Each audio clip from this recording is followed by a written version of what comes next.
श्री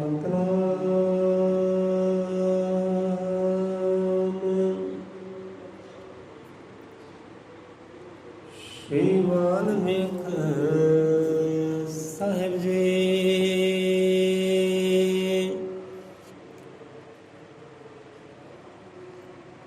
अजर अमर त्रिकालदर्शी श्री गुरु वाल्मीकि भगवान जी महाराज सहाय।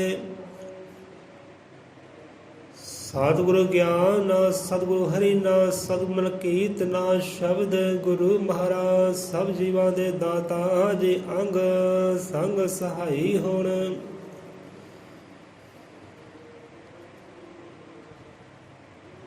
हजम त्रिकालदर्शी श्री गुरु वाल्मीकि भगवान जी महाराज सहाय।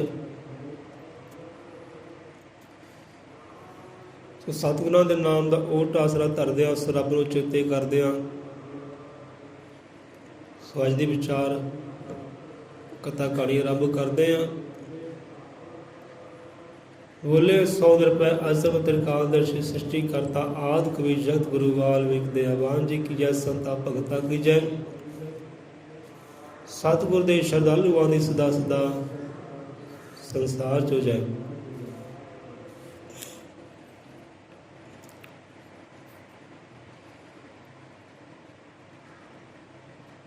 पढ़े सुने जो अमर कथा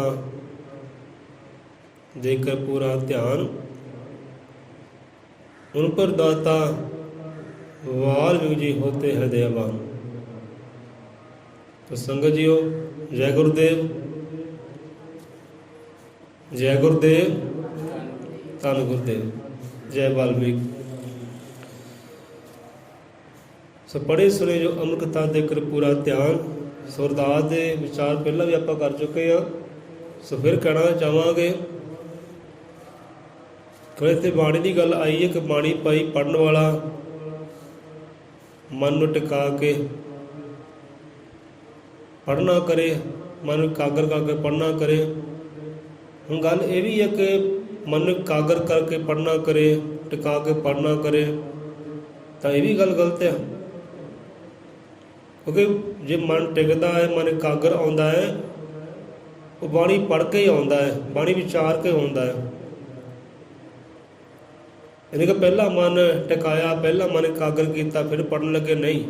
ਪਹਿਲਾਂ ਮਨ ਇਕਾਗਰ ਨਹੀਂ ਹੁੰਦਾ, ਪਹਿਲਾਂ ਮਨ ਟਿਕਦਾ ਨਹੀਂ ਹੈ। ਮਨ ਟਿਕਦਾ, ਮਨ ਇਕਾਗਰ ਆਉਂਦਾ ਹੈ ਬਾਣੀ ਨੂੰ ਪੜ੍ਹ ਕੇ, ਬਾਣੀ ਨੂੰ ਵਿਚਾਰ ਕੇ, ਫਿਰ ਮਨ ਇਕਾਗਰਤਾ ਵਿੱਚ ਆਉਂਦਾ, ਫਿਰ ਟਿਕਦਾ ਹੈ। ਜੋ ਟਿਕ ਗਿਆ ਇਹ ਖੁਸ਼ੀਆਂ ਹੀ ਖੁਸ਼ੀਆਂ। ਸੋ ਇਸ ਕਰਕੇ ਬਾਣੀ ਸਮਝਾਉਂਦੀ ਹੈ ਕਿ ਪੜ੍ਹੇ ਸੁਣੇ ਜੋ ਅਮਰ ਕਥਾ ਦੇकर पूरा ध्यान कि दाता जी परमात्मा का पुरख वाਹਿਗੁਰੂ राम अल्लाह गौड़ वाਹਿਗੁਰੂ ਉੱਥੇ ਦਿਆਲ ਹੁੰਦਾ ਹੈ, ਉੱਥੇ ਆਪਣੀ ਨਜ਼ਰ ਸਵੱਲੀ ਕਰਦਾ ਹੈ। ਜੋ ਧਿਆਨ ਲਗਾਉਂਦਾ ਹੈ, ਸੁੱਧ ਲਗਾਉਂਦਾ ਹੈ, ਇਹ ਧਿਆਨ ਦੇ ਨਾਲ ਕਾਰਜ ਕਰਦਾ ਹੈ। ਭਾਵ ਗੁਰੂਆਂ ਦੀ ਬਾਣੀ ਨੂੰ ਪੜ੍ਹਦਾ ਹੈ ਅਤੇ ਵਿਚਾਰਦਾ ਵੀ, ਚੱਲਦਾ ਵੀ ਹੈ। ਉੱਥੇ ਪਰਮਾਤਮਾ ਦਇਆਵਾਨ ਹੁੰਦਾ ਹੈ, ਨਜ਼ਰ ਸਵੱਲੀ ਕਰਦਾ ਹੈ, ਅੰਗ ਸੰਗ ਸਹਾਈ ਹੁੰਦਾ ਹੈ। ਸੋ ਇਹੋ ਜਿਹਾ ਕਾਰਜ ਕਰਨਾ ਕਰੀਏ ਕਿ ਰੱਬ ਸਾਡੇ ਅੰਗ ਸੰਗ ਸਹਾਈ ਹੋਵੇ। ਸਾਡੇ ਤੋਂ ਦੁੱਖ ਆਉਂਦੇ, ਪ੍ਰੋਬਲਮ ਆਉਂਦੀ, ਚਿਤਾਵਾਂ ਆਉਂਦੀਆਂ, ਉਹ ਆਪ ਹਰਨਾ ਕਰ ਲੈ ਛੱਡੀਆਂ ਤੇਰੇ ਤੇ ਭਾਈ। ਇਹ ਚਿੰਤਾਵਾਂ ਪਰੇਸ਼ਾਨੀਆਂ ਛੱਡੀਆਂ ਤੇਰੇ ਤੇ, ਤੂੰ ਆਪੇ ਹਰਨਾ ਕਰ ਲੈਂਦਾ ਹੈ। ਤੂੰ ਆਪਣਾ ਕਾਰਜ ਕਰ, ਤੂੰ ਬਾਣੀ ਪੜ੍ਹ, ਵਿਚਾਰ ਅਤੇ ਉੱਦਾਂ ਚੱਲ। ਸੋ ਇੱਥੇ ਸੁੱਖ ਹੈ ਕਹਿੰਦੇ, ਜਿੱਦਾਂ ਕਹਿੰਦੇ ਨਾ ਸੁਖਮਣੀ ਸੁਖ ਅੰਮ੍ਰਿਤ ਪ੍ਰਭੂ ਨਾਮ ਕਿ ਭਗਤ ਜਨਾ ਕੇ ਮਨ ਵਿਸ਼ਰਾਮ। ਇਹਦੇ ਸੁੱਖ ਕਿੱਥੇ ਹੈ? ਸੁੱਖ ਆ ਬਾਣੀ ਅੰਦਰ ਹੈ। ਰੱਬ ਦੀ ਸਿਫਤ ਸਲਾਹ, ਗੁਰੂ ਦੀ ਸਿਫਤ ਸਲਾਹ ਹੀ ਸੁਖਮਣੀ ਸਾਹਿਬ ਹੈ। ਇਹ ਸੁੱਖਾਂ ਦੀ ਬਾਣੀ ਹੈ, ਇਹ ਆਨੰਦ ਦੀ ਬਾਣੀ ਹੈ, ਇਹ ਖੁਸ਼ੀਆਂ ਦੀ ਬਾਣੀ ਹੈ। ਪਰ ਵੇਖਦੇ ਹਾਂ, ਸੁਣਦੇ ਹਾਂ, ਗੱਲਾਂ ਬਾਤਾਂ ਹੋਰ ਹੈ, ਪਰ ਗੱਲਾਂ ਕਰਨ ਦੀ ਲੋੜ ਨਹੀਂ ਹੈ। ਕਾਹਨੂੰ ਟਾਈਮ ਖਰਾਬ ਕਰਨਾ ਆਪਣਾ। ਫਿਰ ਸੁਖਮਣੀ ਸੁੱਖ ਅੰਮ੍ਰਿਤ ਪ੍ਰਭੂ ਨਾਮ, ਫਿਰ ਰੱਬ ਦਾ ਨਾਮ ਆ ਜਿਹੜਾ ਉਹਨੂੰ ਵਿਚਾਰਨਾ, ਉਹਨੂੰ ਧਿਆਉਣਾ, ਸਿਮਰਨਾ, ਧਿਆਨ ਧਰਨਾ ਨਾਵਾਂ ਦੇ ਨਾਲ, ਇਹ ਅੰਮ੍ਰਿਤ ਹੈ। ਉਹ ਅੰਮ੍ਰਿਤ ਨੂੰ ਇਕੱਠਾ ਕਰਨਾ ਆਪਣੇ ਅੰਦਰ, ਇਹੋ ਜਿਹਾ ਕਾਰਨ ਹੋਵੇ।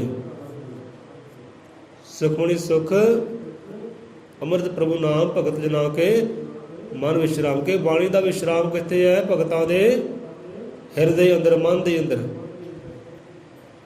ਇਹ ਜੋ ਬਾਣੀ ਹੈ ਨਾ, ਜਿਹਦੇ ਅੰਦਰ ਖੁਸ਼ੀਆਂ ਛੁਪੀਆਂ, ਅੰਮ੍ਰਿਤ ਛੁਪਿਆ ਹੈ, ਇਹ ਬਾਣੀ ਦੀ ਵਿਸ਼ਰਾਮ ਕਹਿੰਦੇ ਕਿੱਥੇ? ਭਗਤਾਂ ਦੇ ਹਿਰਦੇ ਅੰਦਰ। ਸੋ ਭਗਤਾਂ ਦੇ ਨਾਲ ਜੁੜਨਾ ਕਰੀਏ, ਸੰਤਾਂ ਦੇ ਨਾਲ ਜੁੜਨਾ ਕਰੀਏ ਕਿ ਖੁਸ਼ੀਆਂ ਦੇ ਪਾਤਰ ਬਣੀਏ। ਸੋ ਆ ਜਾਂਦੇ ਕੱਲ੍ਹ ਦੀ ਕਥਾ ਕਹਾਣੀ 'ਤੇ, ਜੋ ਸਾਨੂੰ ਕੱਲ੍ਹ ਚੇਤੇ ਆਇਆ। ਵਿਚਾਰ ਕਰਦੇ ਹਾਂ ਪਰ ਕਹਿਣਾ ਚਾਹਾਂਗੇ ਭਾਈ, ਸਾਡੀ ਤਿਆਰੀ ਅੱਜ ਦੀ ਨਹੀਂ ਹੈ, ਹੁਣ ਦੀ ਨਹੀਂ ਹੈ, ਤਿਆਰੀ ਕੱਲ੍ਹ ਪਰਸੋਂ ਦੀ ਹੈ। ਹੁਣ ਕਈ ਕਥਾ ਕਹਾਣੀਆਂ ਹੁੰਦੀਆਂ ਕਿ ਇਨਸਾਨਾਂ 'ਤੇ ਲੱਗ ਜਾਂਦੀ ਹੈ, ਵਿਚਾਰ ਹੁੰਦੇ ਇਨਸਾਨਾਂ 'ਤੇ ਲੱਗ ਜਾਂਦੇ। ਬੰਦਾ ਕਹਿੰਦਾ ਸ਼ਾਇਦ ਮੇਰੇ 'ਤੇ ਲਾਏ ਆ, ਮੈਂ ਆਇਆ ਅਤੇ ਮੇਰੇ 'ਤੇ ਲਾਏ ਆ। ਪਰ ਨਹੀਂ, ਸਾਡਾ ਕੰਮ ਇਹੋ ਜਿਹਾ ਨਹੀਂ ਹੈ ਕਿਸੇ 'ਤੇ ਇਹੋ ਜਿਹੀਆਂ ਗੱਲਾਂ ਬਾਤਾਂ ਲਾਉਣੀਆਂ। ਪਰ ਜਿੱਥੇ ਕਮੀਆਂ ਤਰੋਟੀਆਂ ਉੱਥੇ ਆਪੇ ਲੱਗ ਜਾਂਦੀਆਂ, ਸਮਝਿਓ। ਸੋ ਜੋ ਕੱਲ੍ਹ ਸਾਨੂੰ ਚੇਤੇ ਆਇਆ, ਆਪ ਨੂੰ ਕਿਹਾ ਸੀ ਲੈ ਸਾਨੂੰ ਕਹਾਣੀ ਚੇਤੇ ਆ ਰਹੀ ਹੈ, ਨਹੀਂ ਸਾਂਝੀ ਕੀਤੀ। ਸੋ ਕਹਾਣੀ ਚੇਤੇ ਆਈ ਜੋ ਸਾਂਝੀ ਕਰਦੇ ਹਾਂ। ਬੜੇ ਗਿਆਨ ਛੁਪਿਆ ਹੋਇਆ ਇਹਦੇ ਵਿੱਚ, ਬੜੇ ਰਾਜ ਛੁਪੇ ਹੋਏ ਆ। ਉਹ ਰਾਜ ਸਾਨੂੰ ਸਮਝ ਕਿਤੇ ਆ ਜਾਣ, ਅਸੀਂ ਖੁਸ਼ੀਆਂ ਦੇ ਪਾਤਰ ਬਣ ਜਾਈਏ। ਸੋ ਇੱਦਾਂ ਨਾ ਇੱਕ ਬੜਾ ਹੀ ਸ਼ਾਹੂਕਾਰ ਹੁੰਦਾ ਹੈ, ਬਿਜ਼ਨਸਮੈਨ ਆਦਮੀ ਹੁੰਦਾ ਹੈ, ਛੋਟਾ ਜਿਹਾ ਪਰਿਵਾਰ, ਪਤਨੀ ਵੀ ਚਲੀ ਗਈ, ਇੱਕ ਲੜਕਾ ਹੈ। ਹੁਣ ਪੇ ਪੁੱਤ ਘਰ ਦੇ ਅੰਦਰ ਰਹਿੰਦੇ ਆ। ਪਿਓ ਜਿਹੜਾ ਹੈ ਉਹ ਆਪਣਾ ਬਿਜ਼ਨਸ ਕਰਦਾ ਹੈ, ਕਾਰੋਬਾਰ ਕਰਦਾ ਹੈ, ਧਨ ਦੌਲਤਾਂ ਇਕੱਠੀਆਂ ਕਰਦਾ ਹੈ ਆਪਣੇ ਬੱਚੇ ਦੇ ਸੁੱਖ ਵਾਸਤੇ, ਆਨੰਦ ਵਾਸਤੇ, ਕਿ ਮੇਰੇ ਬੱਚੇ ਨੂੰ ਕੋਈ ਤਕਲੀਫ ਨਾ ਆਵੇ, ਕੋਈ ਦੁੱਖ ਨਾ ਆਵੇ। ਉਹ ਆਪਣਾ ਕਾਰਜ ਕਰਦਾ, ਆਪਣਾ ਫਰਜ਼ ਨਿਭਾਉਂਦਾ ਹੈ। ਸੋ ਸਾਲਾਂ ਬੱਧੀ ਬਿਜ਼ਨਸ ਕੀਤਾ, ਕਾਰੋਬਾਰ ਕੀਤਾ, ਅਨੇਕਾਂ ਹੀ ਜ਼ਮੀਨਾਂ ਹੈ, ਅਨੇਕਾਂ ਹੀ ਦੁਕਾਨਦਾਰੀ ਹੈ, ਵਪਾਰ ਹੈ ਆਪਣਾ। ਹੁਣ ਉਹ ਵੀ ਸਮਾਂ ਆਇਆ, ਬਜ਼ੁਰਗ ਪਿਓ ਸੁਰਗ ਸਿਧਾਇਆ ਕਹਿੰਦੇ। ਹੁਣ ਆਖਰੀ ਸਮਾਂ ਉਹ ਜੀਵ ਦਾ ਆਇਆ। ਹੁਣ ਆਖਰੀ ਸਮੇਂ 'ਚ ਮਹਿਸੂਸ ਹੋਇਆ ਕਿ ਹਾਂ ਵੀ ਮੈਨੂੰ ਮੌਤ ਆ ਰਹੀ ਹੈ। ਹੁਣ ਇੱਦਾਂ ਲੜਕਾ ਜਿਹੜਾ ਆਪਣੇ ਦੋਸਤ ਦੇ ਨਾਲ ਘਰ ਵਿੱਚ ਹੀ ਵਿਰਾਜਮਾਨ ਹੈ, ਉਹਦਾ ਫਰੈਂਡ ਹੈ, ਬੈਸਟ ਫਰੈਂਡ ਹੈ, ਯਾਰ ਦੋਸਤ ਹੈ। ਹੁਣ ਦੋਨੇ ਹੀ ਉਹ ਜੀਵ ਦੇ ਕੋਲ ਬੈਠੇ ਆ। ਹੁਣ ਬਾਪੂ ਨੇ ਕਹਿਣਾ ਕੀਤਾ ਕਿ ਬੇਟਾ ਹੁਣ ਮੇਰਾ ਆਖਰੀ ਸਮਾਂ ਆ ਗਿਆ ਹੈ, ਤੂੰ ਇੱਦਾਂ ਕਰ, ਆਹ ਖੁਸ਼ੀਆਂ ਦੀਆਂ ਚਾਬੀਆਂ ਇਹ ਸਾਂਭ ਕੇ ਰੱਖ ਲੈ, ਤੇਰੇ ਕੰਮ ਆਉਣਗੀਆਂ। ਆਹ ਜ਼ਮੀਨਾਂ ਦੀਆਂ ਕੁੰਜੀਆਂ ਹੈ, ਆਹ ਜਾਇਦਾਦ, ਧਨ ਖਜ਼ਾਨੇ ਦੌਲਤੀਆਂ ਕੁੰਜੀਆਂ ਹੈ, ਇਹ ਤਿਜੋਰੀ ਦੀਆਂ ਕੁੰਜੀਆਂ ਹੈ, ਇਹ ਤੂੰ ਸਾਂਭ ਕੇ ਰੱਖ ਲੈ, ਤੇਰੇ ਕੰਮ ਆਉਣਗੇ। ਤੂੰ ਕਦੇ ਵੀ ਜੀਵਨ 'ਚ ਦੁਖੀ ਨਹੀਂ ਹੋਏਗਾ, ਪਰੇਸ਼ਾਨ ਨਹੀਂ ਹੋਏਗਾ, ਆਨੰਦ ਰਹੇਗਾ। ਇਹ ਕੁੰਜੀਆਂ ਸਾਂਭ ਲਈ ਬਸ, ਅਤੇ ਵਰਤੋਂ ਕਰ ਲਈ। ਜਦੋਂ ਚਿੰਤਾਵਾਂ ਵਿੱਚ ਆਇਆ, ਦੁਖੀ ਹੋਇਆ, ਪਰੇਸ਼ਾਨ ਆਇਆ, ਇਹਦੀ ਵਰਤੋਂ ਕਰ ਲਈ। ਜਿਹੋ ਜਿਹਾ ਕਾਰਜ ਮੈਂ ਕੀਤਾ ਨਾ, ਇਹੋ ਜਿਹਾ ਕਾਰਜ ਤੂੰ ਕਰ ਲਈ। ਜਿਹੋ ਜਿਹੀ ਕਮਾਈ ਮੈਂ ਕੀਤੀ ਹੈ ਨਾ, ਜਿਹੋ ਜਿਹਾ ਬਿਜ਼ਨਸ ਮੈਂ ਕੀਤਾ ਹੈ, ਜੋ ਕਰਮ, ਜੋ ਅਮਲ ਮੈਂ ਕੀਤੇ, ਇਹੋ ਜਿਹੇ ਅਮਲ ਤੂੰ ਵੀ ਕਰ ਲਈ, ਤੂੰ ਵੀ ਆਨੰਦ ਰਵੀਂ। ਤੇਰੇ ਵਾਸਤੇ ਛੱਡ ਕੇ ਚੱਲਿਆ ਹੈ, ਤਾਂ ਵੀ ਸਮਾਂ ਆਵੇ ਤੂੰ ਵੀ ਕਿਸੇ ਵਾਸਤੇ ਛੱਡ ਕੇ ਦੁਨੀਆ ਤੋਂ ਜਾਵੇ। ਜਿੱਦਾਂ ਬਜ਼ੁਰਗ ਹੁੰਦੇ ਨਾ, ਆਪਣੇ ਮਾਤਾ ਪਿਤਾ ਹੈ, ਬੱਚਿਆਂ ਵਾਸਤੇ ਕਰਦੇ ਹੈ, ਤੇ ਜਾਣਾ ਸਭ ਨੇ ਹੀ ਹੈ। ਉਹ ਜਾਂਦੀ ਵਾਰ ਉਹ ਜ਼ਮੀਨਾਂ ਨਾਲ ਸਿਰ ਲੈ ਕੇ ਜਾਂਦੇ ਹੈ, ਇਹ ਘਰ ਦੌਲਤਾਂ ਨਾਲ ਸਿਰ ਲੈ ਕੇ ਜਾਂਦੇ ਹੈ। ਜੇ 3 ਪੁੱਤਰ ਹੈ, 4 ਪੁੱਤਰ ਹੈ, ਲੈ ਵੀ ਸਮਾਂ ਆ ਗਿਆ ਸਾਡਾ, ਲਿਆਓ ਭਾਈ ਕਾਗਜ਼ ਪੱਤਰ, ਤੁਹਾਨੂੰ ਵੱਖਰਾ ਵੱਖਰਾ ਕਰ ਦਈਏ। ਵੱਡੇ ਹਿੱਸੇ ਆ ਗਿਆ, ਛੋਟੇ ਹਿੱਸੇ ਆ ਗਿਆ, ਜੋ ਦਰਮਿਆਨਾ ਉਹਦੇ ਹਿੱਸੇ ਆ ਗਿਆ। ਭਾਈ ਤੈਨੂੰ 5 ਖੇਤ, ਤੈਨੂੰ 10 ਖੇਤ, ਤੇ ਤੈਨੂੰ 2 ਖੇਤ। ਸੋ ਇੱਦਾਂ ਆ ਜਾਂਦਾ ਹੈ, ਭਾਈ ਤੇਰੇ ਹਿੱਸੇ ਆ ਕਰ, ਤੇਰੇ ਹਿੱਸੇ ਆ ਕਰ, ਤੇਰੇ ਹਿੱਸੇ ਆ ਜ਼ਮੀਨ, ਤੇਰੇ ਹਿੱਸੇ ਆ ਇੰਨੀਆਂ ਦੌਲਤਾਂ। ਖੁਸ਼ ਕਹਿੰਦੇ ਹਾਂਜੀ ਬਾਪੂ ਖਿੱਚ ਲਿਆਓ, ਫਿਰ ਕਾਗਜ਼ ਪੱਤਰ ਸਾਈਨ ਕਰਦੀ ਜਾਂਦੀ ਵਾਰ, ਤਾਂ ਜੋ ਕੋਈ ਲੜਾਈ ਝਗੜਾ ਨਾ ਰਵੇ। ਲੈ ਮੈਨੂੰ ਬਹੁਤਾ ਆਇਆ ਤਾਂ ਮੈਨੂੰ ਘੱਟ ਆਇਆ, ਜਲਦੀ ਜਲਦੀ ਸਾਈਨ ਕਰਾਓ, ਸਭ ਕੁਝ ਸਮਾਂ ਕਹਿੰਦੇ ਨਹੀਂ ਹੈ। ਸੋ ਇੱਦਾਂ ਹੁੰਦੀ ਹੈ ਬਜ਼ੁਰਗ ਦੁਨੀਆ ਤੋਂ ਜਾਂਦੇ ਆ, ਪਿੱਛੇ ਬੱਚਿਆਂ ਵਾਸਤੇ ਕੁਝ ਨਾ ਕੁਝ ਛੱਡ ਕੇ ਜਾਂਦੇ ਆ, ਨਾਲ ਕੋਈ ਨਹੀਂ ਲਿਜਾਂਦਾ। ਸੋ ਇੱਦਾਂ ਹੀ ਹੈ, ਜੋ ਛੱਡਿਆ ਹੈ ਤੇਰਾ ਹੈ, ਤੂੰ ਵੀ ਇਹੋ ਜਿਹਾ ਕਰਮ ਕਰੀ, ਤੂੰ ਵੀ ਛੱਡ ਕੇ ਜਾਵੀਂ। ਇਹਦਾ ਕਹਿ ਰਿਹਾ ਪਰ ਚਲੋ ਕਾਗਜ਼ ਪੱਤਰ ਲੈ, ਲਿਖਤੀ ਰੂਪ ਸਭ ਕੁਝ ਨਾਮਾ ਕਰ ਦਿੱਤਾ ਆਪਣੇ ਪੁੱਤਰ ਦੇ, ਤੇ ਕੁੰਜੀਆਂ ਦੇ ਦਿੱਤੀਆਂ ਤਿਜੋਰੀ ਦੇ, ਲੈ ਵੀ ਆ ਕੁੰਜੀਆਂ ਸਾਂਭ ਲਈ ਤੇ ਵਰਤੋਂ ਕਰ ਲਈ। ਹੁਣ ਚਲੋ ਸਮਾਂ ਆਇਆ, ਉਹ ਬਿਜ਼ਨਸਮੈਨ ਸ਼ਾਹੂਕਾਰ ਪਿਤਾ ਜੀ ਗਏ ਦੁਨੀਆ ਤੋਂ। ਹੁਣ ਕੁਝ ਦਿਨ ਹੋਏ, ਚਲੋ ਜੋ ਬਣਦਾ ਹੈ ਕੀਤਾ। ਉਸ ਲੜਕੇ ਨੇ ਆਪਣੀ ਯਾਰਾਂ ਦੋਸਤਾਂ ਦੇ ਨਾਲ ਰਲ ਕੇ, ਸਾਗ ਸੰਬੰਧੀ ਨਾਲ ਰਲ ਕੇ, ਹੁਣ ਸਮਾਂ ਆਇਆ ਤੇ ਉਹ ਕੁੰਜੀਆਂ ਨੂੰ ਸਾਂਭ ਕੇ ਬਹਿ ਗਿਆ, ਸਾਂਭ ਕੇ ਰੱਖ ਲਈਆਂ, ਲਈ ਬਾਪੂ ਨੂੰ ਦਿੱਤੀਆਂ। ਬਾਪੂ ਨਿਸ਼ਾਨੀ ਸਮਝ ਕੇ ਰੱਖ ਲਈਆਂ, ਪਰ ਕਦੇ ਵਰਤੋਂ ਨਹੀਂ ਕੀਤੀ ਉਹਦੀ। ਤੇ ਹੁਣ ਐਡੇ ਵੱਡੇ ਬਿਜ਼ਨਸਮੈਨ ਦਾ ਲੜਕਾ, ਸ਼ਾਹੂਕਾਰ ਦਾ ਲੜਕਾ, ਹੁਣ ਦਰ ਦਰ ਦਾ ਮੰਗਤਾ ਬਣਿਆ ਫਿਰਦਾ ਹੈ। ਫਟੇ ਪੁਰਾਣੇ ਕੱਪੜੇ ਹੈ, ਦਰ ਦਰ ਤੇ ਮੰਗਦਾ, ਰੋਟੀ ਕੋ ਮੰਗਦਾ, ਕੱਪੜਾ ਮੰਗਦਾ, ਕੋਈ ਚਾਹ ਪਾਣੀ ਮੰਗਦਾ ਹੈ। ਜੋ ਨਾਲ ਦੇ ਸੰਗੀ ਸਾਥੀ ਜਾਣ ਪਛਾਣ ਵਾਲੇ ਹੈ, ਉਹ ਆਵਾਜ਼ ਮਾਰਦੇ ਆ, ਕੋਈ ਖਾਣ ਦੇ ਦਿੰਦਾ, ਕੋਈ ਪੀਣ ਨੂੰ ਦੇ ਦਿੰਦਾ, ਕੋਈ ਕੱਪੜੇ ਦੇ ਦਿੰਦਾ। ਸਿੱਧੇ ਸਾਹ ਪੀਂਦਾ ਗਿਆ, ਸਾਹ ਪੀਂਦੇ ਦਰ ਦਰ ਦਾ ਬਣ ਗਿਆ ਮੰਗਤਾ। ਤੇ ਹੁਣ ਇਹ ਖਬਰਾਂ ਪਹੁੰਚੀਆਂ ਉਹਦੇ ਯਾਰ ਦੇ ਕੋਲ, ਦੋਸਤ ਕੋਲ, ਜਿਹੜਾ ਬੈਸਟ ਫਰੈਂਡ ਸੀ ਨਾ ਉਸ ਵੇਲੇ ਨਾਲ ਸੀ ਜਦੋਂ ਬਾਪੂ ਗਿਆ ਦੁਨੀਆ ਤੋਂ। ਉਹਦੇ ਕੋਲ ਖਬਰਾਂ ਪਹੁੰਚੀਆਂ, ਹਾਂ ਵੀ ਤੇਰਾ ਜੋ ਯਾਰ ਦੋਸਤ ਸੀ, ਮਿੱਤਰ ਪਿਆਰਾ ਸੀ, ਉਹਦਾ ਦਰ ਦਰ ਦਾ ਮੰਗਤਾ ਬਣਿਆ ਫਿਰਦਾ ਹੈ, ਦਾਦਾ ਭਿਖਾਰੀ ਬਣ ਗਿਆ, ਚੱਲ ਜਾ ਕੇ ਸਾਰ ਲਈਏ ਉਹਦੀ, ਕਿਉਂਕਿ ਉਹ ਮਾੜੀ ਸੰਗਤ ਵਿੱਚ ਪੈ ਗਿਆ, ਸਿੱਧਾ ਹੋ ਗਿਆ। ਇੱਦਾਂ ਉਹਨੇ ਕਹਿੰਦੇ ਨੇ ਕਿ ਜਿਹਦੇ ਘਰ ਦਾਣੇ ਉਹਦੇ ਬਾਲ ਵੀ ਸਿਆਣੇ, ਵੱਜਦੇ ਸਲੂਟ ਭਾਵੇਂ ਹੁਣ ਅੰਨੇ ਕਾਣੇ। ਜਿਹਦੇ ਘਰ ਵਿੱਚ ਦਾਣੇ ਆ ਨਾ, ਚੰਗਾ ਖਾਣਾ, ਚੰਗਾ ਪੀਣਾ, ਚੰਗਾ ਹੰਡਾਉਣਾ। ਹੁਣ ਇਹੋ ਜਿਹੇ ਇਨਸਾਨਾਂ ਦੇ ਬੱਚੇ ਵੀ ਬੜੇ ਬੁੱਧੀਮਾਨ ਹੁੰਦੇ ਆ। ਹੁਣ ਚੰਗਾ ਖਾਣ ਦਾ ਪਤਾ ਹੁੰਦਾ ਹੈ, ਚੰਗਾ ਹੰਡਾਉਣ ਦਾ ਪਤਾ ਹੁੰਦਾ, ਤੇ ਚੰਗਾ ਦੁਨੀਆ 'ਚ ਵਿਚਰਨ ਦਾ ਵੀ ਪਤਾ ਹੁੰਦਾ ਹੈ।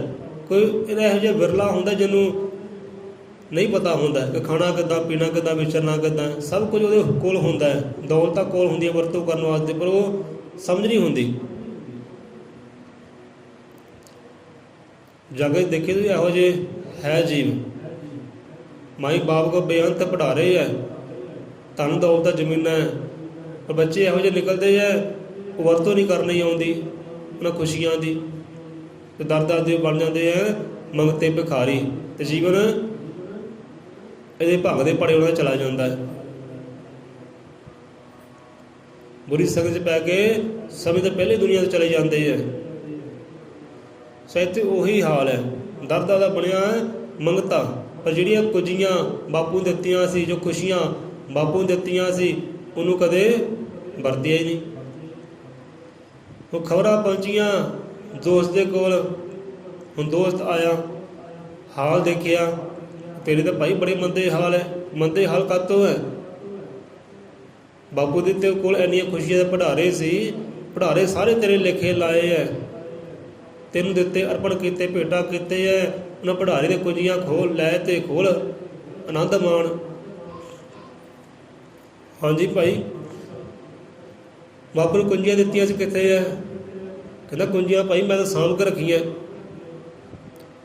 ਸਾਂਭ ਕੇ ਰੱਖੀਆਂ, ਬਾਪੂ ਦੀ ਨਿਸ਼ਾਨੀ ਹੈ। ਬਾਪੂ ਨੂੰ ਪ੍ਰੇਮ ਬਹੁਤ ਕਰਦਾ, ਮੁਹੱਬਤ ਬਹੁਤ ਕਰਦਾ ਸੀ, ਸਾਡਾ ਪ੍ਰੇਮ ਬਹੁਤ ਸੀ ਪਿਓ ਪੁੱਤ ਦਾ। ਮੈਂ ਤਾਂ ਉਹ ਕੁੰਜੀਆਂ ਤੇ ਸੀਨੇ ਨਾਲ ਲਾ ਕੇ ਸਾਂਭ ਕੇ ਰੱਖੀਆਂ। ਬਾਪੂ ਯਾਦ, ਉਹ ਕਹਿੰਦਾ ਭਾਈ ਤੈਨੂੰ ਸਾਂਭਣ ਵਾਸਤੇ ਨਹੀਂ ਸੀ ਕਿਹਾ, ਕਿ ਤੈਨੂੰ ਵਰਤੋਂ ਕਰਨ ਵਾਸਤੇ ਕਿਹਾ ਸੀ, ਵਰਤੋਂ ਕਰ ਉਹਦੀ, ਤੇ ਖੁਸ਼ੀਆਂ ਵਿੱਚ ਆ, ਆਨੰਦ ਵਿੱਚ ਦਾਦਾ ਦਾ ਮੰਗਤਾ ਤੈਨੂੰ ਬਣਾਉਣ ਵਾਸਤੇ ਨਹੀਂ ਦਿੱਤੀਆਂ ਕਿ ਤੂੰ ਮਾਲਕ ਬਣ ਸਕੇ। ਤੂੰ ਸ੍ਰਿਸ਼ਟੀ ਦਾ ਮਾਲਕ ਹੈ, ਇਹ ਧਨ ਦੌਲਤ ਖੁਸ਼ੀਆਂ ਦਾ ਮਾਲਕ ਹੈ।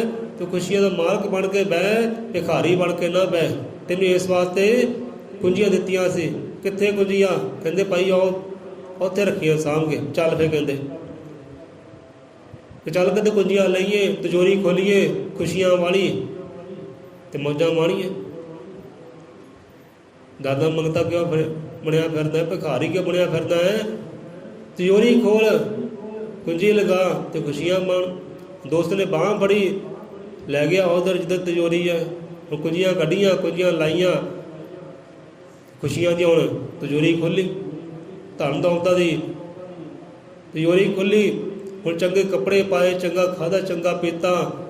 ਹੁਣ ਜੋ ਗਰੀਬ ਸੀ, ਮਾਤਰ ਸੀ, ਉਹਨਾਂ ਨੂੰ ਵੀ ਚੰਗਾ ਖਿਲਾਉਣਾ ਕੀਤਾ। ਹੁਣ ਉਹ ਮਾਲਕ ਬਣ ਗਿਆ। ਇਹਦੇ ਦਰ ਦਰ ਦਾ ਮੰਗਤਾ ਸੀ, ਭਿਖਾਰੀ ਸੀ, ਹੁਣ ਖੁਦ ਉਹ ਮਾਲਕ ਬਣ ਗਿਆ। ਕਿਤੇ ਹੱਥ ਅੜਦਾ ਸੀ, ਉਹ ਹੱਥਾਂ ਨਾਲ ਦਾਨ ਕਰਨ ਲੱਗ ਪਿਆ। ਭਾਈ ਬਾਪੂ ਨੇ ਕੀ ਕਿਹਾ ਸੀ ਕਿ ਜੋ ਜਿਹਾ ਕਰਮ ਮੈਂ ਕਰਦਾ ਹੈ, ਜਿਹੋ ਜਿਹਾ ਬਿਜ਼ਨਸ ਮੈਂ ਕੀਤਾ ਹੈ, ਇਹੋ ਜਿਹਾ ਬਿਜ਼ਨਸ ਤੂੰ ਵੀ ਕਰ, ਇਹੋ ਜਿਹਾ ਕਰਮ ਤੂੰ ਵੀ ਕਰ। ਚੱਲ ਕਹਿੰਦੇ ਸਾਂਭ। ਹੁਣ ਜੋ ਬਾਪੂ ਦਾ ਦਫ਼ਤਰ ਸੀ ਨਾ, ਆਫਿਸ ਸੀ, ਉਹਨੂੰ ਸਾਂਭ। ਦੋਸਤ ਕਹਿਣ ਲੱਗਾ, ਜੋ ਬਾਪੂ ਦਾ ਦਫ਼ਤਰ ਸੀ, ਆਫਿਸ ਸੀ, ਆਫਿਸ 'ਤੇ ਬੈਠ। ਜਿਹਦਾ ਬਾਪੂ ਕਾਜ ਕਰਦਾ, ਬਿਜ਼ਨਸ ਚਲਾਉਂਦਾ ਸੀ, ਹੁਣ ਤੂੰ ਹੀ ਬਿਜ਼ਨਸ ਚਲਾ, ਮਾਲਕ ਬਣ। ਇਹ ਸਾਰੀ ਖੁਸ਼ੀਆਂ ਤੇਰੀਆਂ, ਸਾਰੇ ਭੰਡਾਰੇ ਤੇਰੀਆਂ, ਜ਼ਮੀਨਾਂ ਤੇਰੀਆਂ, ਦੌਲਤਾਂ ਤੇਰੀਆਂ, ਤੂੰ ਮਾਲਕ ਬਣ।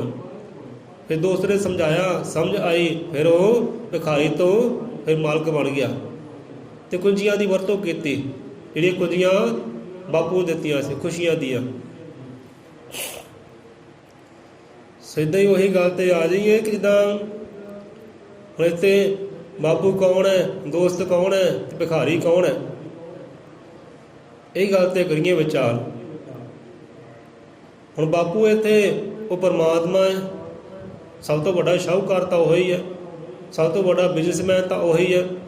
ਉਹ ਇਹੋ ਜਿਹਾ ਬਿਜ਼ਨਸ ਕਰਦਾ ਹੈ ਜੇ ਘਾਟੇ ਖਾਂਦਾ ਹੀ ਨਹੀਂਗਾ, ਅਤੇ ਜੋ ਵੀ ਕਰਦਾ ਸਾਰਾ ਸਮ ਕਰਦਾ ਹੈ, ਬਰਾਬਰ ਕਰਦਾ ਹੈ, ਉਹਦੇ ਵਾਧੇ ਘਾਟੇ ਨਹੀਂ ਹੈ। ਕੋਈ ਕੰਪਨੀ ਹੁੰਦੀ ਹੈ ਨਾ, ਦੁਕਾਨਦਾਰੀ ਹੁੰਦੀ ਹੈ, ਦੁਕਾਨਦਾਰ ਕਈ ਵਪਾਰੀ ਲੱਗੇ ਹੁੰਦੇ ਹੈ, ਲੇਬਰ ਲੱਗੀ ਹੁੰਦੀ ਹੈ, ਕਰਮਚਾਰੀ ਲੱਗੇ ਹੁੰਦੇ ਹੈ।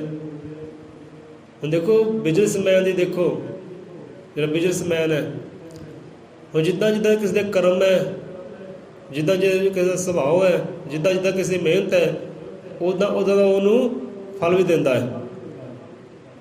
ਜਿੱਦਾਂ ਕੰਪਨੀ ਹੁੰਦੀ ਨਾ, ਕੰਪਨੀ 'ਚ ਲੇਬਰ ਵੀ ਹੁੰਦੀ ਹੈ, ਫੋਰਮੈਨ ਵੀ ਹੁੰਦੇ ਹੈ, ਸਾਰਜੈਂਟ ਵੀ ਹੁੰਦੇ ਹੈ, ਇੰਜੀਨੀਅਰ ਲੋਕ ਵੀ ਹੁੰਦੇ ਹੈ। ਹੁਣ ਹਰ ਇੱਕ ਬੰਦੇ ਦੀ ਆਪਣੀ ਆਪਣੀ ਮਿਹਨਤ ਹੈ, ਆਪਣੇ ਆਪਣੇ ਕਰਮ ਹੈ, ਅਤੇ ਕਰਮਾਂ ਅਨੁਸਾਰ, ਮਿਹਨਤ ਅਨੁਸਾਰ ਉਹ ਕੰਪਨੀ ਦਾ ਜਿਹੜਾ ਮਾਲਕ ਬਿਜ਼ਨਸਮੈਨ ਹੈ ਨਾ, ਉਹਨਾਂ ਨੂੰ ਫਲ ਵੀ ਦਿੰਦਾ ਹੈ, ਭਾਵ ਸੈਲਰੀ ਵੀ ਦਿੰਦਾ ਹੈ। ਜਿੱਦਾਂ ਜਿੱਦਾਂ ਦੇ ਕਰਮ ਹੈ, ਮਿਹਨਤ ਹੈ। ਹੁਣ ਜਿੱਦਾਂ ਦੇ ਬੱਚੇ ਦੇ ਕਰਮ ਸੀ, ਮੰਗਤਾ ਸੀ, ਉਹਦਾ ਦਾ ਫਲ ਮਿਲ ਗਿਆ ਉਹਨੂੰ। ਕਿਸੇ ਪਾਣੀ ਦੇ ਦਿੱਤਾ, ਰੋਟੀ ਦੇ ਦਿੱਤੀ, ਕੱਪੜਾ ਦੇ ਦਿੱਤਾ, ਭਿਖਾਰੀ ਸਮਝ ਕੇ ਉਹਦਾ ਦਾ ਫਲ। ਜਦੋਂ ਬਣ ਗਿਆ ਮਾਲਕ, ਹੁਣ ਸਾਰੇ ਉਹ ਤੋਂ ਮੰਗਦੇ ਆ, ਸਾਰਿਆਂ ਨੂੰ ਦਿੰਦਾ ਹੈ। ਸੋ ਇਹ ਹੈ ਕਿ ਸਭ ਤੋਂ ਵੱਡਾ ਬਿਜ਼ਨਸਮੈਨ ਉਹ ਪਰਮਾਤਮਾ ਹੈ, ਅਤੇ ਜੋ ਵੀ ਕਰਦਾ ਹੈ ਫਲ ਦਿੰਦਾ ਹੈ, ਉਹ ਸਹੀ ਹੈ, ਕਰਮ ਅਨੁਸਾਰ ਸਹੀ ਦਿੰਦਾ ਹੈ। ਜਿਨ੍ਹਾਂ ਕੋਲ ਲੇਬਰ ਨੇ ਕਰਨਾ ਹੈ ਉਹਨੂੰ ਦੇ ਦਿੱਤਾ, ਜਿਨ੍ਹਾਂ ਕੋਲ ਸਾਰਜੈਂਟਾਂ, ਫੋਰਮੈਨਾਂ ਨੇ ਇੰਜੀਨੀਅਰ ਕੀਤਾ, ਮਿਹਨਤ ਕੀਤੀ, ਉਹਨਾਂ ਕੋਲ ਫਲ ਉਹਨੂੰ ਦੇ ਦਿੱਤਾ। ਉਹ ਸਭ ਤੋਂ ਵੱਡਾ ਬਿਜ਼ਨਸਮੈਨ ਉਹ ਪਰਮਾਤਮਾ ਹੀ ਹੈ, ਸਾਰੇ ਨੂੰ ਸੰਸਾਰ ਨੂੰ ਚਲਾ ਰਿਹਾ ਹੈ, ਉਹਦਾ ਸਾਜਿਆ ਹੈ, ਉਹੀ ਚਲਾ ਰਿਹਾ। ਹੁਣ ਜੋ ਸੰਸਾਰ ਹੈ ਨਾ, ਇਹ ਸੰਸਾਰ ਦਾ ਮਾਲਕ ਕੌਣ ਹੈ? ਜਿਹੜਾ ਉਸ ਬਾਪੂ ਦਾ ਪੁੱਤਰ ਹੈ। ਪੁੱਤਰ ਕੌਣ ਹੈ? ਇੱਥੇ ਗੁਰੂ ਮਹਾਰਾਜ ਆਪ ਸਮਝਾਉਂਦੇ ਹੈ। ਸਤਿਗੁਰੂ ਕਹਿੰਦੇ, ਪਿਆਰਿਓ ਬ੍ਰਹਮਣ ਅੰਦਰ ਜਿਤਨੇ ਪੁੱਤ, ਵਾਲਮੀਕ ਭਗਵਾਨ ਦੇ ਸੀ ਸਾਰੇ ਧੀਆਂ ਪੁੱਤ। ਉਸ ਵਾਲਮੀਕ ਭਗਵਾਨ ਦੇ, ਉਸ ਅਕਾਲ ਪੁਰਖ ਦੇ ਧੀਆਂ ਪੁੱਤ ਕੌਣ ਹੈ? ਅਸੀਂ ਜੀਵ ਹਾਂ, ਅਸੀਂ ਉਹਦੀਆਂ ਧੀਆਂ ਅਤੇ ਅਸੀਂ ਉਹਦੇ ਪੁੱਤ ਹਾਂ। ਅਤੇ ਜਿਹੜੀ ਸ੍ਰਿਸ਼ਟੀ ਦਾ ਮਾਲਕ ਉਹ ਪਿਤਾ ਪਰਮੇਸ਼ਰ, ਉਹ ਸ੍ਰਿਸ਼ਟੀ ਦਾ ਮਾਲਕ ਕਿ ਪਿਆਰਿਆ ਤੂੰ ਵੀ ਹੈ। ਤੂੰ ਦਾਸ ਨਹੀਂ ਹੈ, ਤੂੰ ਨੌਕਰ ਨਹੀਂ ਹੈ, ਤੂੰ ਭਿਖਾਰੀ ਨਹੀਂ ਹੈ, ਤੂੰ ਮੰਗਤਾ ਨਹੀਂ ਹੈ, ਤੂੰ ਸ੍ਰਿਸ਼ਟੀ ਦਾ ਕੀ ਹੈ? ਮਾਲਕ ਹੈ। ਇਹ ਬਾਪੂ ਦੀ ਸਾਜੀ ਹੋਈ ਜਾਇਦਾਦ ਹੈ, ਬਾਪੂ ਦਾ ਸਾਜਿਆ ਹੋਇਆ ਬਿਜ਼ਨਸ ਹੈ। ਇਹ ਬਾਪੂ ਦੇ ਖੁੱਲ੍ਹੇ ਭੰਡਾਰੇ ਹੈ, ਅਤੇ ਭੰਡਾਰੇ ਦਾ ਖੁਸ਼ੀਆਂ ਦਾ ਮਾਲਕ ਬੰਦਿਆ ਤੂੰ ਹੈ, ਤੂੰ ਹੈ ਉਹਦਾ ਪੁੱਤਰ। ਜੋ ਬਾਪੂ ਦੇ ਹਿੱਸੇ ਹੈ ਨਾ, ਉਹ ਕਿਹਦੇ ਹਿੱਸੇ ਆਉਂਦਾ ਹੈ? ਪੁੱਤਰ ਦੇ ਹਿੱਸੇ ਆਉਂਦਾ ਹੈ, ਧੀਆਂ ਪੁੱਤਰਾਂ ਦੇ ਹਿੱਸੇ ਆਉਂਦਾ ਹੈ। ਇਹਦੇ ਵਾਲਮੀਕ ਸੋਹਣਿਆ ਸ੍ਰਿਸ਼ਟੀ ਦਾ ਸਰਦਾਰ, ਚੰਨ ਸੂਰਜ ਬਣਾਈ ਜਿਸ ਨੇ, ਇਸ ਦਾ ਪੈਰੋਕਾਰ। कि सृष्टि का तू सरदार है, सृष्टि का तू मालक है, भिखारी नहीं है। बंदा इत्थे दर दा बनया फिरदा मंगता, दर दा बनया फिरदा भिखारी, कदे उस तो मंगदा, कदे उस तो मंगदा, कदे उस तो मंगदा है। वो मालक तो मंग, पिता परमेश्वर तो मंग, वो तो मंगण की लोड़ भी नहीं, पहले ही तेरे वास्ते तैयारी रखी है। पहले खुशियां दी चाबियां दित्तियां होईयां तैनूं, वो चाबियां कित्थे है? वरतों कर ओहदी। बंदा सृष्टि का मालक है, भिखारी नहीं है। अज्ञानता विच मूर्खता विच बणिया है भिखारी।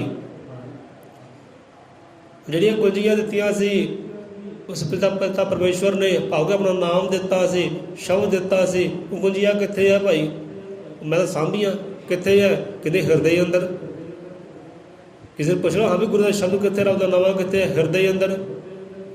ते दुखी करता परेशान करता चिंतावां विच क्यों है? अज्ञानता विच क्यों है? क्योंकि कुंजियां दी कदे शब्द की कदे नाम की कदे वरतों ही नहीं की। कुंजियां सांभ लिया, हाँ बापू की निशानी है भाई, और शब्द सांभ लिया, हिरदे च वसा लिया, तो वरतों की है? ना वरतों की नहीं। तो दर दर दा बन गया भिखारी, दर दर दा बन गया मंगता।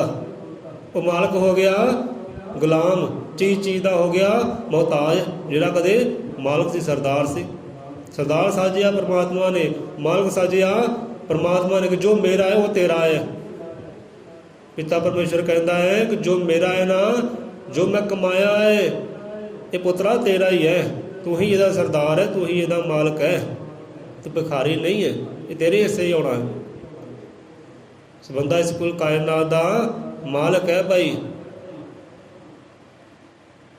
रब ने कुंजियां दी अपने नामे दी, रब ने कुंजियां दी शब्द दियाँ। तो शब्द देने वाला कौन है? बेस्ट फ्रेंड कौन है? अपना सतगुरु है। फिर उन्हें राह पाया ना, जब भुल गया, मूर्खता में आ गया, दर दर मंगता बन गया, भिखारी पढ़ कर राहे किने पाया? वो बेस्ट फ्रेंड ने राहे पाया, भाव के सतगुरु ने राहे पाया कि हाँ भी भाई तेन खुशियां दी कुंजियां दित्तियां सी, कुंजियां वरतों नहीं कीतियां, कित्थे है? मैं साਂਭ के रखियां। वो तेनों साਂਭ के रखने वास्ते नहीं सी कहा, तेनों वरतों करने वास्ते कहा सी। वरतों कर ओहदियां, वो नाम दी कुंजी की वरतों कर, वो शब्द की कुंजी की वरतों कर, ते खुशियां का पात्र बन, मालक बन, भिखारी ना बन। जो फिर यार ने समझाया, सतगुरु ने समझाया, कुंजियां की कीती वरतों, जो वरतों की फिर बन गया वो मालक। कुल खुशियां का भंडारे का बन गया वो मालक। वो लटाउंदा है, किते मंगदा सी, हुण दोनों हत्थां नाल लटाउंदा है। आप भी खुशी है, खुशियां हुण वंडदा है दुनिया नूं, हुण बन गया वो मालक। ते मालक बनाउण वाला कौन है? सतगुरु। समझाने वाला कौन है? सतगुरु। वो अपना यार, अपना बेस्ट फ्रेंड सोचता है। ये गुरु मां होर भी समझाते हैं, कहते परमात्मा ने सृष्टि साजी, जीव जंतु साजे, कि बंदा साजे अलपुरख ने, सरदार कहते, शक्तिवान। सोचता है भाई, अखीरले शब्दों च गल फिर कवांगे,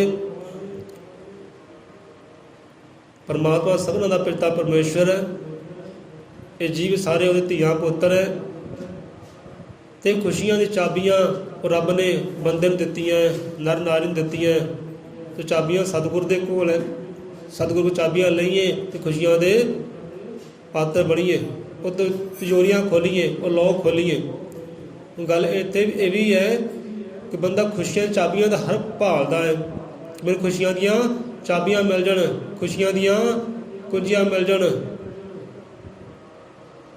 पर जो ताला है, तिजोरी है, वो है कित्थे है? जे तिजोरी लाई किने, वो लॉक लाया किने, खुशियां बंद किने कीतियां, खुशियां बनिया किने, रोक नहीं दित्तियां। तेरे वाल आ रही सी खुशियां, ये सुख तेरे वाल आ रहे सी, आनंद तेरे वाल आ रहे सी, पर बंद किने दित्ते और लॉक किने लाते। हुण खुशियां भालदा है, कुंजियां भालदा, चाबियां भालदा है, ये लॉक किने लाए? रब ने लॉक लाए, सतगुर ने लॉक लाए। ये लॉक बंदिया तू ही लाए, तेरे कर्मां ने लॉक लाए। हर बंदा कुंजियां भालदा खुशियां दियां, पर लॉक लाउण वाला कौन है? वो तेरे कर्म, वो तेरे कर्मां करके लॉक लगे है। ਤੇਰੀ ਅਗਿਆਨਤਾ ਕਰਕੇ, ਤੇਰੀ ਮੂਰਤਾ ਕਰਕੇ ਲੋਕ ਲੱਗੇ ਐ। ਤੇ ਜੇ ਕਰਮ ਚੰਗੇ ਹੁੰਦੇ ਤੇ ਲੋਕ ਲੱਗਦੇ ਕਾਹਤੋਂ? ਤੇ ਚਾਬੀਆਂ ਮੰਗਣ ਦੀ ਵੀ ਲੋੜ ਨਾ ਪੈਂਦੀ। ਖੁਸ਼ੀਆਂ ਦੇ ਦਰਵਾਜ਼ੇ ਖੁੱਲ੍ਹੇ ਰਹਿੰਦੇ, ਲੋਕ ਤਿਜੋਰੀਆਂ ਖੁੱਲ੍ਹੇ ਰਹਿੰਦੀਆਂ। ਸੋ ਕਰਮਾਂ ਕਰਕੇ ਹੋਇਆ। ਜੇ ਕਹਿੰਦੇ ਮਨ ਬਾਣੀ ਉਹ ਕਰਮ ਸੇ ਕਰਿ ਸਦਾ ਸ਼ੁਭ ਕਾਮ। ਜੇ ਸ਼ੁਭ ਕਾਮ ਹੁੰਦੇ, ਰੱਬ ਨੂੰ ਚੇਤੇ ਕਰਕੇ ਕੰਮ ਹੁੰਦੇ, ਤੇਰੀ ਬੋਲੀ 'ਚ ਪਵਿੱਤਰਤਾ ਹੁੰਦੀ, ਤੇ ਕੰਮ 'ਚ ਪਵਿੱਤਰਤਾ ਹੁੰਦੀ, ਤੇ ਲੋਕ ਲੱਗਦੇ ਕਾਹਤੋਂ? ਦੁਖੀ ਕਾਹਤੋਂ ਹੁੰਦਾ? ਪਰੇਸ਼ਾਨ ਕਿਉਂ ਹੁੰਦਾ? ਭਿਖਾਰੀ ਕਿਉਂ ਬਣਦਾ? ਕਦੇ ਬਣਦਾ ਹੀ ਨਾ। ਸੋ ਇੱਥੇ ਰਸਨਾ ਦਈਏ ਵਿਸ਼ਰਾਮ। ਜਿੱਦਾਂ ਬੰਦਾ ਕਹਿੰਦਾ ਮੈਂ ਸ਼ਬਦ ਧਾਰੀ, ਨਾਮ ਧਾਰੀ ਹੈ, ਉਹ ਨਾਮ ਦੀਆਂ ਕੁੰਜੀਆਂ ਭਾਈ ਮੇਰੇ ਕੋਲ ਹੈ। ਜੇ ਤੇਰੇ ਕੋਲ ਨਾਮ ਦੀਆਂ ਕੁੰਜੀਆਂ ਨਾ, ਸ਼ਬਦ ਦੀਆਂ ਕੁੰਜੀਆਂ ਤੇਰੇ ਕੋਲ ਹੈ, ਕੁੱਲ ਕਾਇਨਾਤ ਦੇ ਭੰਡਾਰੇ ਦੀਆਂ ਖੁਸ਼ੀਆਂ ਦੇ ਆਨੰਦ ਦੀ ਕੁੰਜੀਆਂ ਤੇਰੇ ਕੋਲ ਹੈ, ਉਹ ਤਿਜੋਰੀ ਵੀ ਤੇਰੇ ਅੰਦਰ ਹੀ ਹੈ, ਉਹ ਲੋਕ ਵੀ ਤੇਰੇ ਅੰਦਰ ਹੀ ਹੈ। ਉਹ ਕੁੰਜੀਆਂ ਨੂੰ ਸਾਂਭ ਨਾ। ਲੈ ਵੀ ਸ਼ਬਦ ਲੈ ਲਿਆ, ਨਾਮ ਲੈ ਲਿਆ, ਬਸ ਹੋ ਗਈ ਬੱਲੇ ਬੱਲੇ। ਇੱਦਾਂ ਬੱਲੇ ਬੱਲੇ ਨਹੀਂ ਹੋਣੀ, ਇੱਦਾਂ ਆਨੰਦ ਨਹੀਂ ਹੋਣਾ। ਜੇ ਕੁੰਜੀਆਂ ਲਈਆਂ ਸਤਿਗੁਰ ਦੇ ਕੋਲ ਨਾ, ਰੱਬ ਦੇ ਕੋਲ ਕੁੰਜੀਆਂ ਲਈਆਂ ਨਾਮ ਦੀਆਂ, ਸ਼ਬਦ ਦੀਆਂ ਕੁੰਜੀਆਂ ਦੀ ਵਰਤੋਂ ਵੀ ਕਰ, ਉਹਦੇ ਨਾਲ ਮਿਹਨਤ ਵੀ ਕਰ। ਉਹ ਕੁੰਜੀਆਂ ਲਗਾਉਣੀਆਂ ਵੀ ਕਰ ਲੋਕ ਦੇ ਵਿੱਚ, ਕੋਈ ਚਾਬੀ ਘੁਮਾਉਣੀ ਵੀ ਕਰ। ਚਾਬੀ ਘੁੰਮੇਗੀ, ਮਿਹਨਤ ਹੋਏਗੀ, ਤੇ ਖੁਸ਼ੀਆਂ ਤੇਰੀ ਝੋਲੇ ਪੈਣਗੀਆਂ, ਆਨੰਦ ਤੇਰੀ ਝੋਲੀ ਪੈਣਗੇ, ਤੂੰ ਮਾਲਕ ਬਣੇਗਾ। ਤੇਰੀ ਸੋਝੀ ਆਏ ਹਾਈ ਮੈਂ ਭਿਖਾਰੀ ਨਹੀਂ ਹੈ, ਮੈਂ ਹੁਣ ਕੁੱਲ ਕਾਇਨਾਤ ਦਾ ਮਾਲਕ ਹਾਂ। ਵਾਲਮੀਕੀ ਸੋਹਣਿਆ ਸ੍ਰਿਸ਼ਟੀ ਦਾ ਸਰਦਾਰ। ਹੁਣ ਵਾਲਮੀਕੀ ਤੇ ਭਗਵਾਨ ਨੂੰ ਨਹੀਂ ਕਿਹਾ, ਉਹ ਤਾਂ ਵਾਲਮੀਕ ਹੈ, ਵਾਲਮੀਕੀ ਹੈ। ਇੱਥੇ ਵਾਲਮੀਕੀ ਆ, ਵਾਲਮੀਕੀ ਆ ਸੋਹਣਿਆ ਗਿਆ ਕਿ ਬੰਦਾ ਸਭ ਤੋਂ ਸੋਹਣਾ ਹੈ।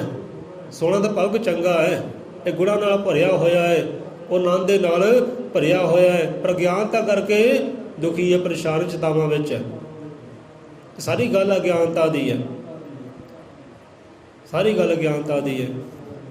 ਸੋ ਕਰਮ ਆਪਣੇ ਆਪਣੇ ਹੈ, ਤੇ ਫਲ ਉਹ ਦਿੰਦਾ ਹੈ। ਜਿੱਦਾਂ ਦੇ ਆਪਣੇ ਕਰਮ ਹੈ, ਉੱਦਾਂ ਦੇ ਉਹਨੇ ਫਲ ਦੇਣੇ ਆ। ਜਿੱਦਾਂ ਦੀ ਆਪਣੀ ਸਮਝ ਹੈ, ਉੱਦਾਂ ਦੇ ਫਲ ਦੇਣੇ ਆ। ਸੋ ਸਾਰਾ ਚੱਕਰ ਜਿਹੜਾ ਅਗਿਆਨਤਾ ਦਾ ਹੈ, ਮੂਰਖਤਾ ਦਾ ਹੈ। ਵਾਲਮੀਕੀ ਸੋਹਣਿਆ ਸ੍ਰਿਸ਼ਟੀ ਦਾ ਸਰਦਾਰ। ਜੇ ਰੱਬ ਸਾਰੇ ਤੋਂ ਕਹਿੰਦੇ ਖੂਬਸੂਰਤ ਹੈ, ਰੱਬ ਸੋਹਣਾ ਹੈ, ਤੇ ਬੰਦਾ ਵੀ ਸੋਹਣਾ ਹੀ ਹੈ, ਬੰਦਾ ਵੀ ਉਹਦਾ ਹੀ ਰੂਪ ਹੈ, ਉਹੀ ਹੈ। ਰੱਬ ਹੀ ਅਵਤਾਰ ਧਾਰ ਕੇ ਆਇਆ ਇਨਸਾਨ ਦੇ ਰੂਪ ਵਿੱਚ। ਵਾਲਮੀਕੀ ਸੋਹਣੀ ਸ੍ਰਿਸ਼ਟੀ ਦਾ ਸਰਦਾਰ, ਕੁੱਲ ਕਾਇਨਾਤ ਤੂੰ ਸਰਦਾਰ ਹੈ, ਮਾਲਕ ਹੈ। ਚੰਨ ਸੂਰਜ ਧਰਤ ਬਣਾਈ ਜਿਸਨੇ ਉਸਦਾ ਪੈਰੋਕਾਰ। ਇੱਥੇ ਭਗਵਾਨ ਦੀ ਗੱਲ ਆਈ ਹੈ, ਪਹਿਲਾਂ ਬੰਦੇ ਦੀ ਗੱਲ ਆਈ ਹੈ, ਇੱਥੇ ਭਗਵਾਨ ਦੀ ਗੱਲ ਆਈ ਹੈ ਕਿ ਹਾਂ ਵੀ ਚੰਨ ਸੂਰਜ ਜਿਸਨੇ ਬਣਾਏ ਹੈ ਉਸਦਾ ਪੈਰੋਕਾਰ। ਭਗਤ ਦਾ ਪੈਰੋਕਾਰ ਹੈ, ਭਗਤ ਦਾ ਸਪੂਤ ਹੈ ਤੂੰ। ਕਿਉਂਕਿ ਪਿਓ ਦੇ ਕਦਮਾਂ 'ਚ ਚੱਲਣ ਵਾਲੇ ਨੂੰ ਕੀ ਕਹਿੰਦੇ ਹੈ? ਪੈਰੋਕਾਰ ਕਹਿੰਦੇ ਹੈ, ਪੁੱਤ ਕਹਿੰਦੇ, ਸਪੂਤ ਕਹਿੰਦੇ ਹੈ। ਉਹਦੇ ਕਦਮਾਂ 'ਤੇ ਚੱਲ। ਜਿਹੋ ਜਿਹਾ ਕਰਮ ਉਹਦਾ ਹੈ ਨਾ, ਜਿਹੋ ਜਿਹੀ ਮਿਹਨਤ ਉਹ ਕਰਦਾ ਹੈ, ਜਿਹੋ ਜਿਹਾ ਬਿਜ਼ਨਸ ਉਹ ਕਰਦਾ ਹੈ, ਉਹੋ ਜਿਹਾ ਕਰਮ ਕਿ ਪਿਆਰਿਆ ਤੂੰ ਵੀ ਕਰ। ਤੂੰ ਵੀ ਸੋਹਣੇ ਵਾਲੇ ਕੰਮ ਕਰ, ਤੂੰ ਵੀ ਚੰਗੇ ਵਾਲੇ ਕੰਮ ਕਰ। ਚੰਗੇ ਨਾਮ ਦੀ ਕਰ ਵਡਿਆਈ, ਸੋ ਚੰਗਾ ਜਨ ਹਰ ਲਿਵ ਲਾਏ। ਤੂੰ ਵੀ ਚੰਗੇ ਵਾਲੇ ਕਰਮ ਕਰ। ਜੇ ਪਰਮਾਤਮਾ ਚੰਗੇ ਕਰਮ ਕਰਦਾ, ਕੋਈ ਵੈਰ ਨਹੀਂ ਰੱਖਦਾ, ਵਿਰੋਧ ਨਹੀਂ ਰੱਖਦਾ, ਕੋਈ ਉੱਚਾ ਨੀਵਾਂ ਨਹੀਂ ਹੈ, ਕਿ ਤੂੰ ਵੀ ਉਹੋ ਜਿਹੇ ਕਰਮ ਕਰ। ਤੇਰੀ ਨਜ਼ਰ ਵਿੱਚ ਕੋਈ ਉੱਚਾ ਨੀਵਾਂ ਨਾ ਹੋਵੇ, ਕੋਈ ਵੈਰ ਵਿਰੋਧ ਨਾ ਹੋਵੇ। ਪਰਮਾਤਮਾ ਸਭਨਾਂ ਨੂੰ ਪ੍ਰੇਮ ਕਰਦਾ, ਤੂੰ ਵੀ ਸਭਨਾਂ ਨਾਲ ਪ੍ਰੇਮ ਕਰ। ਉਹ ਸਭਨਾਂ ਦਾ ਭਲਾ ਲੋਚਦਾ ਹੈ, ਤੂੰ ਵੀ ਭਲਾ ਲੋਚ। ਉਹ ਸਭਨਾਂ ਨੂੰ ਬਰਾਬਰ ਦਿੰਦਾ ਹੈ ਅੰਨ ਜਲ ਧਨ, ਕਿ ਤੂੰ ਵੀ ਇਹੋ ਜਿਹਾ ਕਰਮ ਕਰ। ਤੇਰੇ ਨਜ਼ਰਾਂ ਅੰਦਰ ਬਰਾਬਰਤਾ ਹੋਵੇ, ਸਮ ਹੋਵੇ। ਐਸਾ ਚਾਹੂੰ ਰਾਜ ਮੈਂ ਜਾਂ ਸਭ ਕੋ ਮਿਲੇ ਅੰਨ, ਊਚ ਨੀਚ ਸਮ ਬਸੇ ਰਵਿਦਾਸ ਰਹੇ ਪ੍ਰਸੰਨ। ਇੱਥੇ ਸਮ ਦੀ ਗੱਲ ਆਈ ਹੈ ਕਿ ਸਮ ਦੀ ਗੱਲ ਪਰਮਾਤਮਾ ਕਰਦਾ ਹੈ, ਸਤਿਗੁਰੂ ਕਰਦਾ ਹੈ। ਤੂੰ ਵੀ ਇਹ ਸਮ ਵਾਲੀ ਗੱਲ ਕਰ। ਪੈਰੋਕਾਰ ਬਣ ਉਹਦਾ। ਜਿਹਦੇ ਪੈਰੋਕਾਰ ਬਣ ਗਿਆ, ਸਪੂਤ ਬਣ ਗਿਆ, ਤੇ ਮਾਲਕ ਹੈ। ਆਪਣੇ ਆਪ ਅਹਿਸਾਸ ਹੋ ਜਾਣਾ ਕਿ ਮੈਂ ਮਾਲਕ ਹੈ, ਮੈਂ ਹੁਣ ਮੰਗਤਾ ਨਹੀਂ, ਭਿਖਾਰੀ ਨਹੀਂ ਹੈ। ਜੇ ਕੁੰਜੀਆਂ ਲਈਆਂ ਭਾਈ, ਕੁੰਜੀਆਂ ਦੀ ਵਰਤੋਂ ਵੀ ਕਰੀਏ, ਸਾਂਭ ਕੇ ਨਾ ਰੱਖੀਏ। ਮੰਨ ਲਓ ਕਿਸੇ ਕੋਲ ਬਹੁਤਾ ਖਜ਼ਾਨਾ ਹੱਥ ਆ ਗਿਆ, ਤੇ ਘੜੇ ਨੱਪ ਕੇ ਧਰਤੀ 'ਚ ਰੱਖਦੇ, ਤੇ ਕੀ ਫਾਇਦਾ? ਨਾ ਤਾਂ ਆਪਣਾ ਭਲਾ ਕਰ ਸਕਿਆ, ਨਾ ਦੂਜੇ ਦਾ ਭਲਾ ਕਰ ਸਕਿਆ। ਬਹੁਤਾ ਖਜ਼ਾਨਾ ਮਿਲ ਗਿਆ, ਘੜਿਆਂ ਵਿੱਚ ਭਰ ਕੇ ਧਰਤੀ 'ਚ ਦੱਬ ਦਿੱਤਾ। ਕੰਮ ਕਿਹਦੇ ਆਇਆ? ਨਾ ਸੰਸਾਰ ਦੇ ਕੰਮ ਆਇਆ, ਨਾ ਇਨਸਾਨ ਦੇ ਕੰਮ ਆਇਆ। ਤੇ ਇਹੋ ਜਿਹੀ ਮੂਰਤਾ ਕੌਣ ਕਰਦੇ ਆ? ਅਗਿਆਨੀ ਲੋਕ। ਜੇ ਰੱਬ ਨੇ ਤੈਨੂੰ ਖੁਸ਼ੀਆਂ ਦਿੱਤੀਆਂ, ਧਨ ਦੌਲਤ ਦਿੱਤੀ ਹੈ, ਭਾਈ ਆਪ ਵੀ ਵਰਤੋਂ ਕਰ, ਤੇ ਨਾਲ ਜੋ ਜੀਵ ਜੰਤੂ ਹੈ ਉਹਨਾਂ ਦੀ ਵਰਤੋਂ ਵਿੱਚ ਵੀ ਲਿਆਉਣਾ ਕਰ, ਉਹਨਾਂ ਦਾ ਭਲਾ ਹੋਵੇ, ਤੇਰਾ ਵੀ ਭਲਾ ਹੋਵੇ। ਤੇ ਇਹੋ ਜਿਹੇ ਕੰਮ ਕਹਿੰਦੇ ਹੁੰਦੇ ਆ ਮਾਲਕ ਦੇ ਹੁੰਦੇ ਆ, ਮੰਗਤਿਆਂ ਦੇ ਇਹੋ ਜਿਹੇ ਕੰਮ ਨਹੀਂ ਹੁੰਦੇ। ਕਿਉਂਕਿ ਮਾਲਕ ਲਟਾਉਂਦੇ ਆ, ਖੁਸ਼ੀਆਂ ਲਟਾਉਂਦੇ ਆ, ਉਹ ਦਬ ਕੇ ਨਹੀਂ ਰੱਖਦੇ।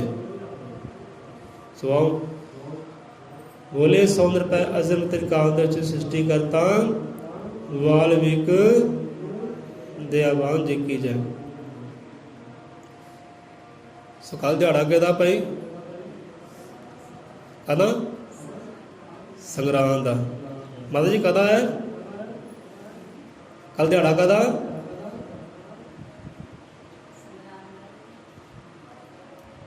ਦਿਹਾੜਾ ਕੱਲ੍ਹ ਕੀ ਹੈ? ਤੁਸੀਂ ਤਾਂ ਬਾਰ ਬਾਰ ਕਹੀ ਜਾਂਦੇ ਆ, ਮਾਤਾ ਜੀ ਕਹਿੰਦੇ ਮਿੱਠੇ ਚੌਲ ਆਉਂਦਾ ਹੈ।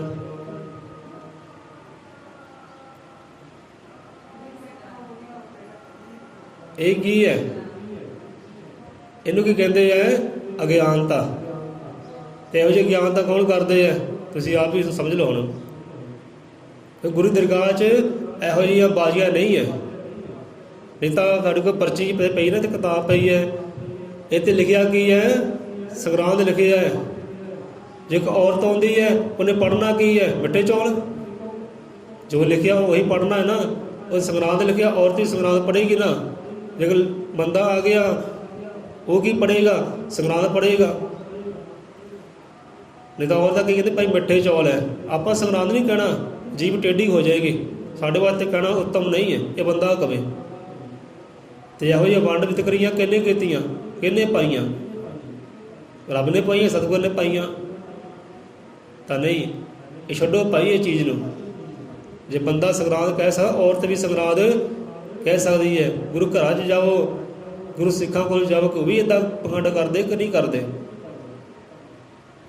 ਉਹਨਾਂ ਦੀਆਂ ਔਰਤਾਂ ਕੀ ਕਹਿੰਦੀਆਂ? ਉਹ ਰੱਬ ਦੀਆਂ ਬੱਚੀਆਂ, ਰੱਬ ਦੀਆਂ ਧੀਆਂ, ਗੁਰੂ ਦੀਆਂ ਪਿਆਰੀਆਂ ਕੀ ਕਹਿੰਦੀਆਂ? ਉਹ ਸੰਗਰਾਂਦ ਹੀ ਕਹਿੰਦੀ ਹੈ। ਆਪਾਂ ਸੰਗਰਾਂਦ ਹੀ ਸੁਣਦੇ ਹਾਂ ਉਹਨਾਂ ਬੀਬੀਆਂ ਕੋਲੋਂ। ਮਿੱਠੇ ਚੌਲ ਨਹੀਂ ਆਪਾਂ ਸੁਣਿਆ।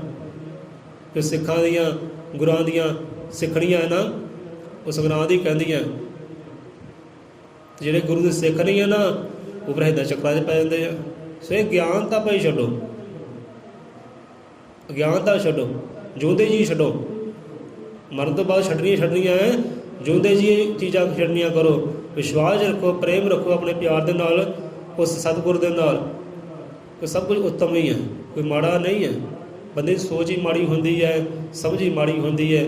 ਮਾੜੀ ਕਿੱਦਾਂ ਹੁੰਦੀ? ਅਗਿਆਨਤਾ ਕਾਰਨ ਕਰਕੇ। ਹੁਣ ਭੈਣ ਨੇ ਸੰਗਰਾਂਦ ਕਹਿ ਦਿੱਤਾ ਹੈ, ਭੈਣਾਂ ਨੇ ਸੰਗਰਾਂਦ ਕਹਿ ਦਿੱਤਾ ਹੈ। ਹੁਣ ਦੇਖਦੇ ਸ਼ਬਦ ਕਰੇ ਤਾਂ ਕਿਹੜੀ ਪੁੱਠੀ ਪੈਂਦੀ ਹੈ।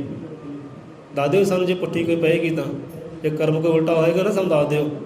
ਅਸੀਂ ਅਰਦਾਸ ਬੇਨਤੀ ਕਰ ਦਾਂਗੇ, ਲੈ ਵੀ ਖਸਮਾ ਤਾਂ ਉਲਟਾ ਹੋ ਗਿਆ। ਬੰਦੇ ਦੀ ਆਪਣੀ ਸੋਚ, ਬੰਦਾ ਜੋ ਉਲਟਾ ਸੋਚਦਾ ਨਾ, ਉਲਟਾ ਹੀ ਹੁੰਦਾ ਹੈ। ਜੇ ਕੋਈ ਸਿੱਧਾ ਸੋਚੇਗਾ ਤਾਂ ਸਿੱਧਾ ਹੀ ਹੋਣਾ ਹੈ, ਉਲਟਾ ਕਦੇ ਹੋਣਾ ਹੋ ਸਕਦਾ ਹੀ ਨਹੀਂਗਾ। ਦੇਖ ਲਓ ਕਦੇ ਜਮਾ ਕੇ।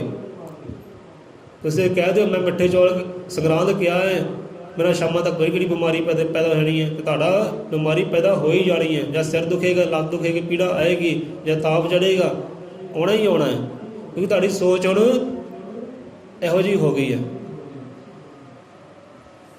ਇਹ ਸਾਰਾ ਸੋਚ 'ਤੇ ਡਿਪੈਂਡ ਕਰਦਾ ਹੈ। ਜੇ ਇਹ ਸੋਚ ਹੈ ਤਾਂ ਉਹੋ ਜਿਹਾ ਬੰਦਾ ਬਣ ਜਾਂਦਾ ਹੈ। ਜੇ ਸੋਚ ਮੰਗਤਿਆਂ ਵਾਲੀ ਹੈ ਤਾਂ ਮੰਗਤਾ ਬਣੇਗਾ। ਜੇ ਸੋਚ ਮਾਲਕਾਂ ਵਾਲੀ ਹੈ ਤਾਂ ਮਾਲਕ ਬਣੇਗਾ। ਜੇ ਸੋਚ ਖੁਸ਼ੀਆਂ ਦੇਣ ਦੀ ਹੈ ਤਾਂ ਸੋਚ ਖੁਸ਼ੀਆਂ ਦੇਣ ਦੀ ਹੋਏਗੀ। ਜੇ ਕਿਸੇ ਮੰਗਣ ਦੀ ਸੋਚ ਹੈ ਤਾਂ ਮੰਗਦਾ ਰਹੇਗਾ ਸਾਰੀ ਉਮਰ। ਸੋ ਸਮਝੋ ਭਾਈ।